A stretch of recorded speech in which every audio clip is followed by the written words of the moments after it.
So hi and welcome to my review videos. This time I'm doing the Ferdinand. Ferdinand is the tier 8 more armored German tank destroyer. You have the Jagdpanther 2 and you have the Ferdinand. The Ferdinand versus the Jagdpanther. What's the difference? Well, the Ferdinand has more armor, it has the same gun and it has less maneuverability than the Jagdpanther 2. That's it around. But the armor, starting off the armor, this tank is horrible armored.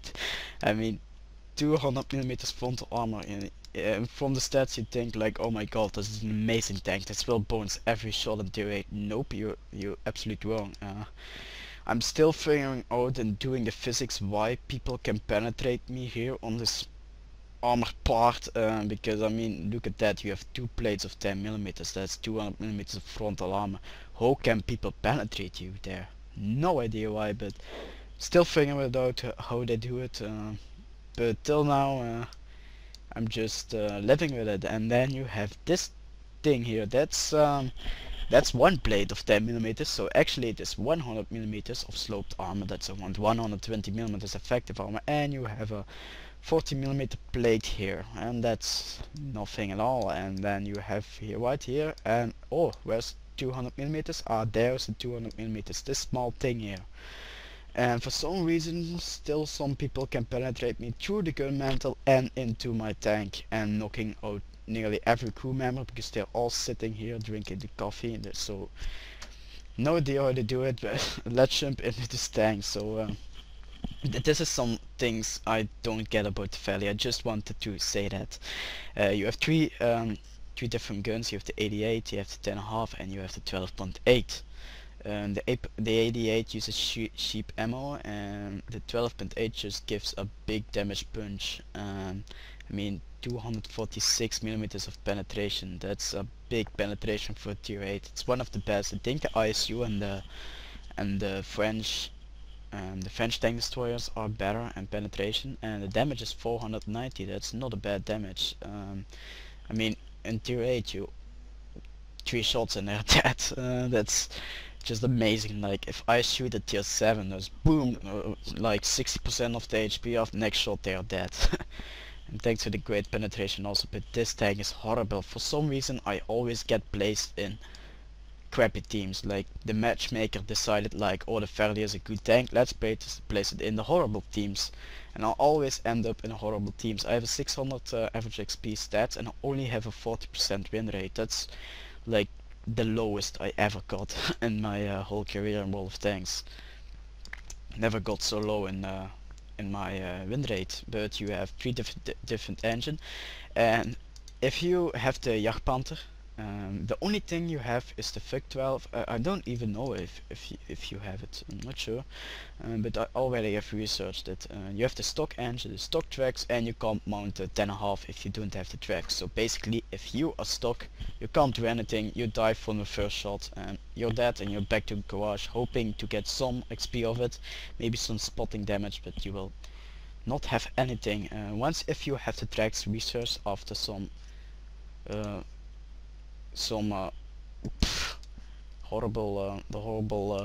most horrible time of your World of Tanks games. You have this tracks, you need 14,000 XP for it, so I think you better save up some free experience to research the tracks immediately. And then you have a 21 traverse speed. If you have the stock tank stock with the stock engine, the stock tracks, this tank has worse maneuverability than T95. I think even the T95 is faster than me sometimes when I got this stock. You have a 21 traverse speed, you have an 18 traverse speed with the stock tracks, so it's a little bit better, and you can mount your 10.5 track and do at least a little bit damage. I mean, if you're shooting the 88 on the tier 9, it's just like if you're shooting with peas or shooting a water cannon at them, you can't do any damage to them. You have 600 horsepower engine, and 600 horsepower engine for 70 tons. That's like 1 horsepower per ton. That's that's 10 horsepower per ton. I mean, even the GOAT of Citroën got more PK than that thing. 600. This is the first tank I don't recommend for you to go for the gun first. Please first research these two engines, because you're gonna need that maneuverability, so you finally at least have some speed and not be stuck in the water or something. And then you have the 12.8. Oh my god, this gun is amazing. Even though it has worse accuracy for some reason, Germans, even though they have worse accuracy for some reason, they still hit laser designed targets. I mean, it's like putting a laser on the gun and always hit, even though they say that the accuracy is horrible. You have the 10.5. The 10.5 is horrible to have. It's better than the 88, of course. It's much better, but the penetration, 200mm penetration, if you end up in one tier higher, you can't do anything. Although the only thing I don't like about this gun is the aiming time. 2.3 seconds, a little bit too long. But again, it's not like you're going to pass the same techniques as the Jagdpanther. You also can research these tanks by the Tiger P, by the way.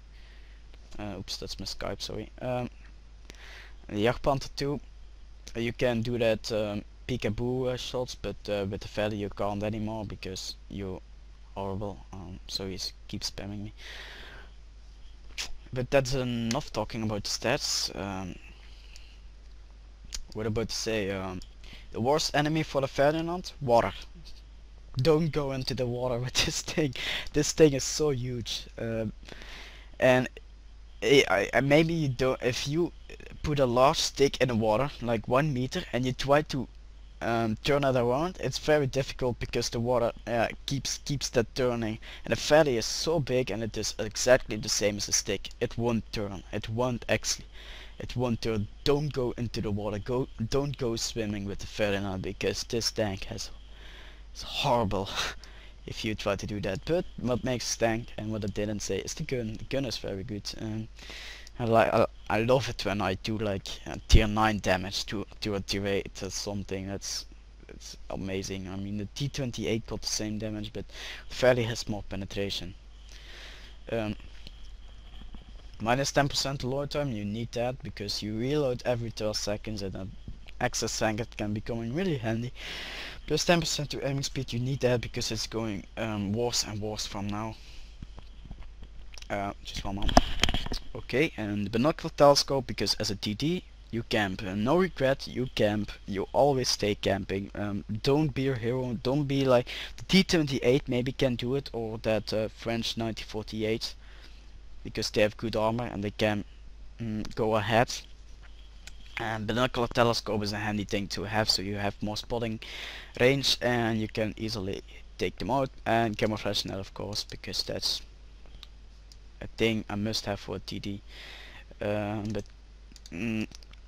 Also, one thing I want to say is a little bit of history about this tank, that this tank is designed on a Tiger P. In the past you had two different tanks. You had the Tiger H and you had the Tiger P. The Tiger H has a normal engine like every tank has, and the Tiger P had a special electric combustion engine. I found it on the wiki, and the combustion engine was electric. Don't ask me what it really was, but the problem with the electric engine that it catches fire a lot. But the Tiger H and the Tiger P were making prototypes, and the Tiger P failed and the Tiger H went through. So what they did is they had around 80, I don't know what's the history about it, they had 90 hulls. 90 Tiger P hulls. So what they did is they took the hull of the Tiger P, it's exactly the same, and they made this big thing on it, and they set a big ass gun on it, and voila, Ferdinand. It's not the, it's made by the Porsche Ferdinand. So what they did is they took the second name instead of the first name, and they called it Ferdinand. Here you have it. You have a tank. Of course they all got destroyed in the first 10 minutes of the battle, because they just all burned up by taking no damage, even by starting the engine. So unfortunately for the Germans, they lost the Battle of Kursk, the D-Day of the Russians. Be right back. Okay, so let's hop into the crew. The crew you have is repairs. You're gonna need repairs because if your tracks are hit and you don't want a medium tank to circle around you, so don't go for that. Camouflage of course is a must have for tank destroyers. Sixth Sense is one of the first things I always research. This is the first time I recommend for you to use Eagle Eye, because you're standing still a lot and you're probably going to stalk the crosshair around one tank the whole game till you finish them off. Snapshot is the same. If you have a turret or not, it works the same, so that's a good thing to have. Armor is also a good thing to have, even though the accuracy is horrible. I think it's better to use a repair kit, but armor you can go for it if you're too greedy to pay for a repair kit. Deadeye, of course, you're only shooting AP shells, so and with this big ass caliber of this gun, you will do lots of critical hits. It's not like you're shooting a 1 centimeter bullet in it or something. You're shooting 12.8 centimeter shells. Clutch braking of course is must have for a tank destroyer. You don't want those medium tanks or light tanks to circle around you. You just don't. Controlled impact is a good thing to have. Smooth ride, off-road driving, I mean, you need this for yeah, to maneuver water, so you at least can turn 3 degrees instead of 2 degrees. Controlled impact, of course, this tank is very heavy and it gets heavier throughout the line, so you need that in case of that medium tank wants to crash into you and is an idiot. Signal boosting, of course. If you camp, you need a good radio, because you want to snipe some people. If they are spotted on the map, it's not like you're going to see him in the game itself. You need a good radio to see him, so the signal boosting is a good thing to have, because you extend your radio view range. Adrenaline is a good thing to have, and that's it, because if you have the Jagdpanzer E100, I think the only shells you're going to shoot are AP shells, so usually you don't need shell setup. What you want to have for the shell setup is lots of AP, because it's a good penetration, couple of HE in case of emergencies, like sometimes even with HE it can do around 100 to 150 damage, so that's a good thing. And with gold, these gold shells is amazing. I mean, what's the penetration of it? Penetration is I will look at it at the gameplay later on. So I see you in the gameplay. Okay, so welcome to the gameplay. I don't know the exact stats of this gameplay. I think I have a picture of it. I'm not sure, but if I don't, I have around 1400 XP in this battle, and for some reason the matchmaking won't get me into good teams, because I only end up in crap teams with this tank. I think I said it before, I'm not sure, because it's a long time ago since I recorded the garage. But maybe you don't know, because I have a 40% win rate in this tank. It's one of the worst win rates I ever got in my life. The Ferdinand from a big distance is if you are a noob, this is the biggest tank destroyer you've ever seen in your life. Like, look at this thing. No wonder they call it the elephant in Germany. I mean, what the fuck, that is... Whoa. But I said that I was going to take a look at the gold shells. 311 penetration, that's a penetration of a tier 10 gun. You can penetrate almost everything, except the 95s, of course. You saw there, that was one shot, and I took nearly like 55% of its life off. With normal it's 246, and with HE it's 65. And I'm going to speed up this part because I'm not really hitting a lot here. I bounced, or I didn't bounce in, but I hit this in the tracks. I want this replay to be quick. Löwe shot him in his tracks again. And there we go, Löwe again. Oh no, T34. 368. Also what I want to say is that even the damage is 490, the damage is completely random. Sometimes it's 350, sometimes it's 700, it's completely random. You're never going to do the same damage. Like, I've had shots where I did 800 damage, no kidding, 800 damage, one shot.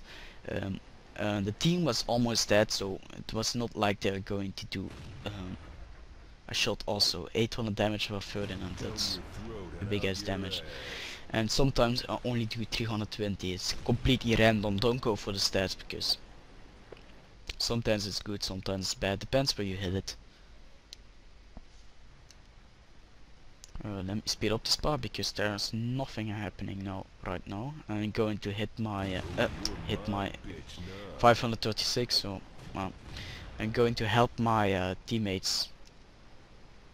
And once you saw the traverse speed of this tank, this is not swampy area, so this traverse speed where it normally goes at. So spotted an IS here, and for some reason the enemy team, they should have easily shot my butt, but for some reason they don't wanna. And I finished the IS here off. He was aiming at me. I think he bounced my first shot, the first shot.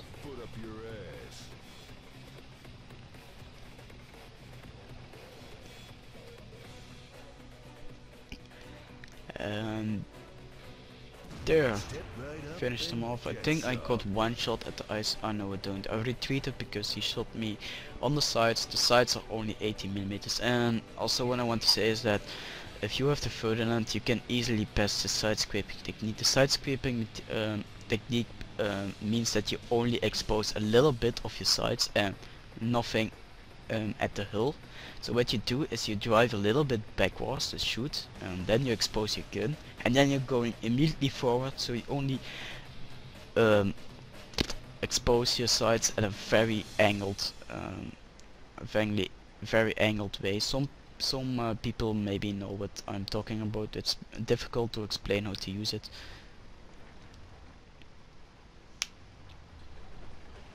I think I finished him off here.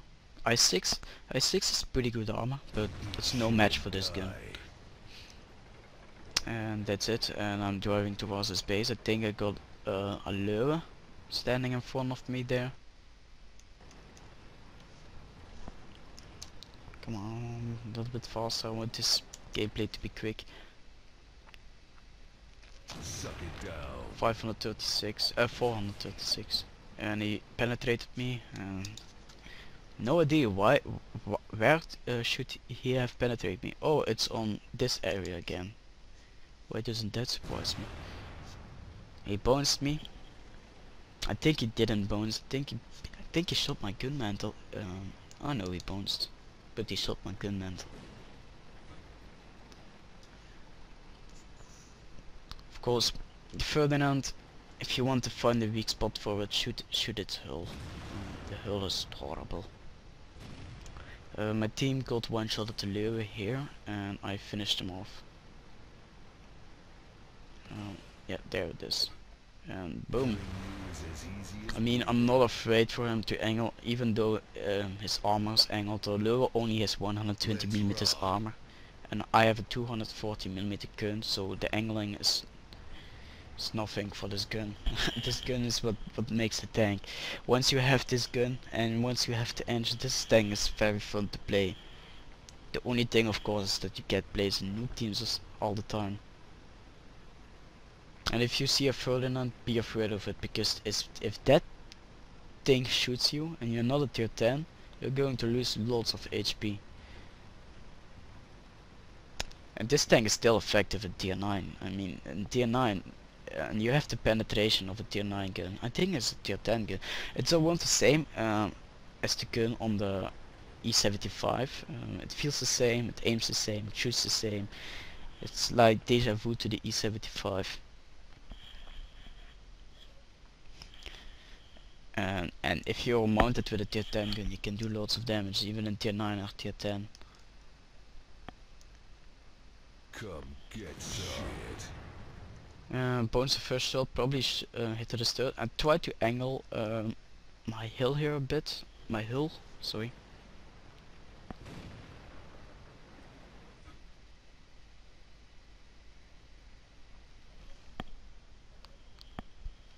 shot his commander's hedge, got one shot of them, and my team finished him off from now. And he penetrated me again, and you have to see this. No checks. You gotta be Oh kidding me. my god, it's in the gun mantle. You. How did he hit me there? But he took off my gun, but he did no damage. You have to know that your gun also has HP. If he takes out your gun, your tank doesn't get Looks like Lady Luck just gave you damaged, a but your finger. gun gets knocked out. And that's it. The replay finished, and I bounced on his side. Says a pretty unlucky shot. So that's it, and I will see you in the garage to have some more talking about it. So that's it, and the Ferdinand overall, it's not a bad tank. If you're coming from the Tiger P and want to work on the German tank destroyer line, this is not a bad tank to have. It does lots of damage, it has decent armor, it's not amazing. These two things here are big weak spots, even though there are two plates of 10mm of armor, but for some reason they still can penetrate you. Don't ask me how they do it. The only thing where you have 200mm of armor is here, and you will bounce off lots of shots here though. But that's it. Best side scraping technique. Try to angle your tank a bit, because of your vertical armor you can easily pass that technique. I think it's better to go for the Panther too. It depends. These engines you get from the E100 line and the E50M line, and if you have the Panther SY and you have done these engines you get for the E100 line, and if you have done the Ferdinand, these engines you get from the Moss line. So if you have done the E100 line, go for the Panzer SY. If you have done the Moss line, go for the Ferdinand. But you need these engines of the Moss anyway for the Yacht, so it doesn't matter at all. But that's it. I'm then going to end this video. So damage question rules, and you can choose a tank from my garage. What do you want me to see review next? Place in the comments below, and also try to check out my channel so you know what tanks I've already reviewed. Next week I'm going to review the M12. The M12 is a tier 6 American SPG, and I'm looking forward to review that because it's much better than the M41, much faster aiming time. And I think after that I'm going to review this tank again, because this tank was so fun, and it was one of my first reviews, but I have to do it again because that review was horrible. So that's it, and I'll follow more.